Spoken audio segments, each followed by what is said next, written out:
嗨，大家好，今天是10年回忆录的第2集。那这一次的旅程呢，有囊括很多的第一次，那就是疫情之后第一次，就是在去年出发的，那也是毕业工作后第一次。这次的旅伴是跟我的好朋友阿乐乐，也是第一次跟朋友一起出去。那也还有就是第一次打机节。很多都是这一次。那我们原本想要去东京或是大阪，因为2个地方都有想去的地方，只是因为那个时候疫情刚结束开放旅游，然后大阪的关西机场就有听说人手不太够，然后什么班机被取消那种新闻，所以就有点担心，所以最后我们还是选择去东京。我们选择搭乘了国泰航空从桃园飞往成田的班机，因为班机时间还不错，所以可以在机捷预办登机，我觉得还蛮方便的。去机场的路上没有行李，所以轻松很多。然后这是国泰的飞机餐，还蛮好吃的，然后还有送一杯哈根达斯。抵达成田机场之后，大概排了1个小时才入境，等蛮久的。接着搭乘 Skyliner 前往浅草的第一间旅馆。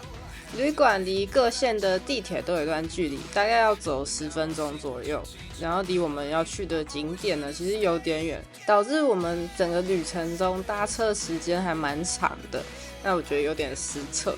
路上刚好碰到很多人在拍晴空塔跟满月，在我们抵达的那一天，住的是连锁青旅，房间没有到很大，1楼有公共厨房，那算便宜的。放完行李之后，我们就出来觅食，在附近有好吃的鲷鱼烧，超市还有很便宜又新鲜的水蜜桃跟葡萄，真的比台湾便宜太多了。那第2天前往新宿御苑，对，就是那个几年前去了路过了没有开，还有被骂的那个新宿御苑。在地铁站旁边呢，就先吃了冷面，然后才买票入场。其实里面还蛮漂亮的有很多很高大的树。花园就是还蛮好看的，还蛮适合拍完美照的点。逛完了之后，我们就去涩谷。那第一目标是去东京的任天堂旗舰店，可惜没有买到想要的商品，所以空手而归。晚餐在百货里吃拉面。那因为我们2个身体都不太舒服，所以就提早回去休息，没有怎么逛到涩谷。第3天前往去年开幕没多久的哈利波特影城，离我们的旅馆距离有点远。那要先搭公车，然后再转 JR。那天早上还下大雨。那来到 JR 的离岛园站，整个月台都是哈利波特的风格。很囧的就是我拍完那个照片之后，运动鞋居然开口笑了，只好在旁边的全家先买强力胶粘起来。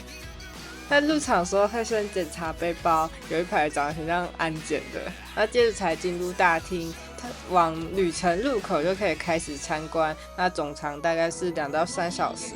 那前面有一段蛮冗长的开场，我先让大家看，就是一些影片那类的，可惜是日文配音，就是有日本的哈利波特配音，所以完全听不懂，看完之后才算进入真正的展区。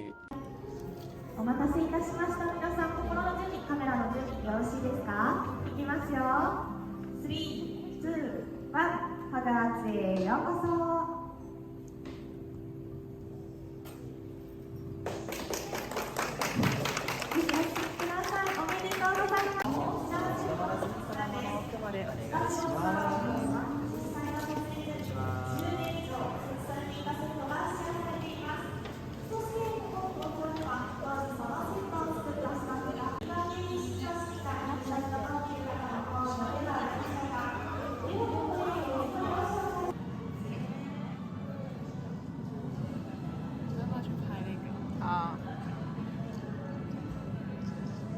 那传说中会移动的楼梯，这边有个互动艺术，去拍摄之后会出现在墙上的画中。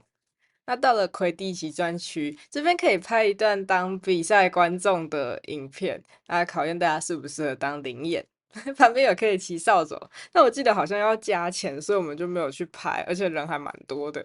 互动艺术的部分最后都可以透过网站下载影片。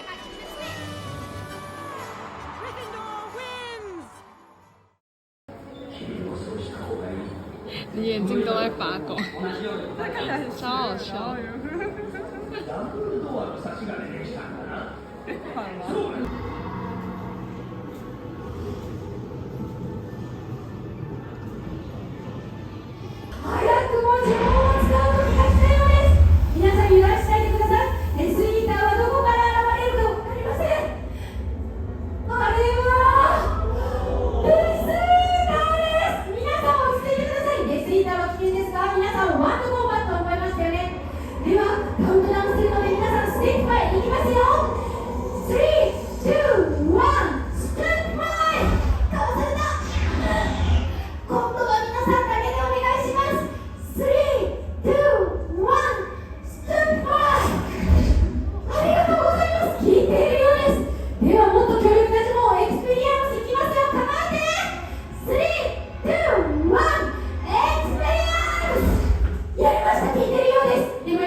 中场来到户外区，这时候雨停了，还蛮开心的，就很适合拍照。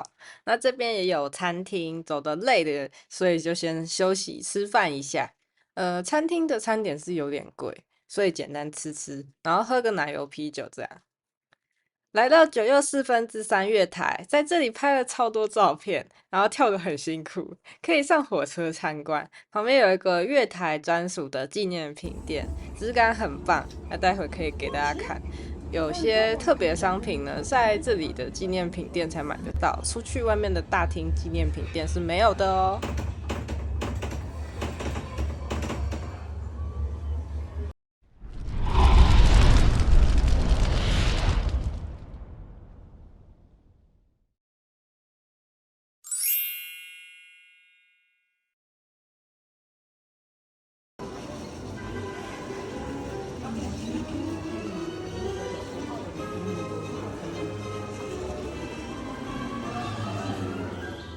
后面进到有关福道画、音乐制作相关的展区，最后来到巨大霍格华兹模型，结束这回合，前进纪念品区。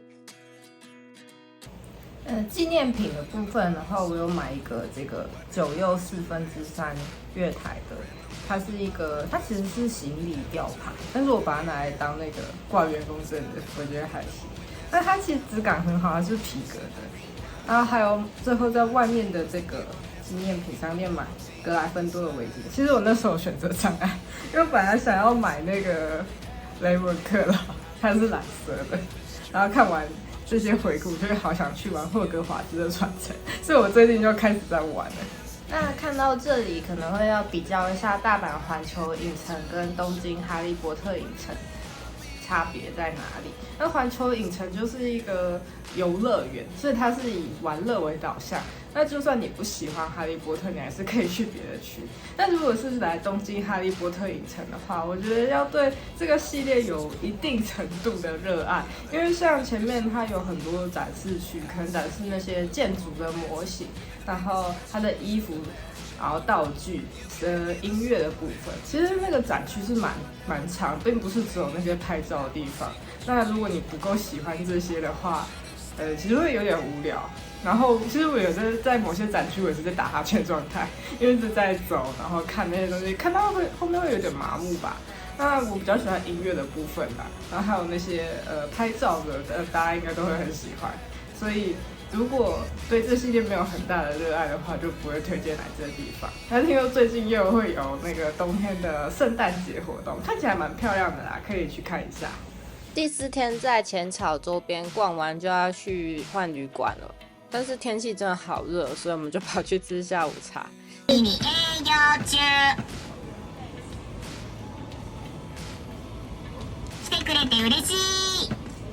下一间旅馆在东京湾，因为我们隔天要去迪士尼。这间旅馆离地铁站很近，旁边就只有一间 Lawson， 其他就是空无一人，然后没有店家，所以我们就只能在这边买吃的。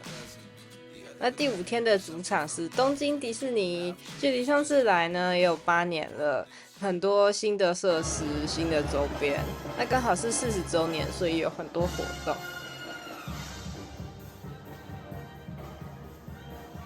有一款番茄饼干让我蛮印象深刻，它除了饼干本身，还出了 T 恤、马克杯、吊饰，这可以集成一套了。然后在高飞微工厂，我有点想抽抽看它那个吊饰，结果就没有抽到。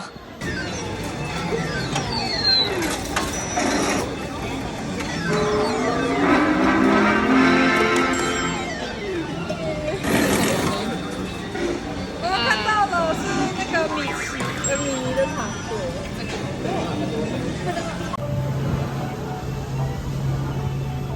博士、トムソーヤ島付近の水路は泥が堆積しているせいで特に水深が浅くなっているそうだな。その通りです、キャプテン。しかし船底が平らでなくてはならない数多くの苦難の一つに過ぎません。キャプテン、下にインディアンの生活隊他家为什么会冒烟啊？着火吗？インディアンの部族がいるようだな。这次最喜欢的设施应该就是小熊维尼，在蜂蜜罐子里可以看维尼的故事，超可爱的。然后另外很热门就是美女与野兽，排了1个半小时左右，因为我们没有那个日本的门号可以收简讯，就没有买快速通关，就只能乖乖排队。那在爆米花区有看到米奇手的夹子，脑波弱就买了，然后回去之后他发现他只能加爆米花比较 OK， 因为我想拿来加洋芋片，发现它不太适合。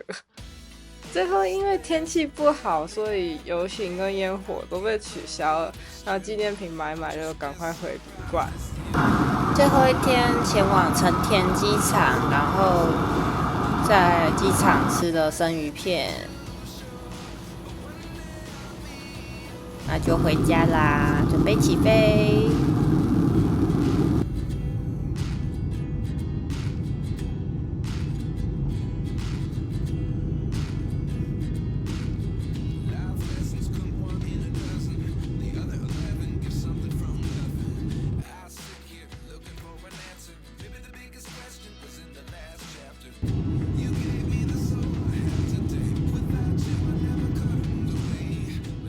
那以上就是2023的旅游回顾，那主要是在东京。那 Notion 的部分呢，会有一些比较 detail 在影片里面有讲到，例如住宿的部分，然后机票的部分，一些景点那些详细的连结，有兴趣的人可以看。下一个影片呢，会介绍2024的2次旅程。拜拜。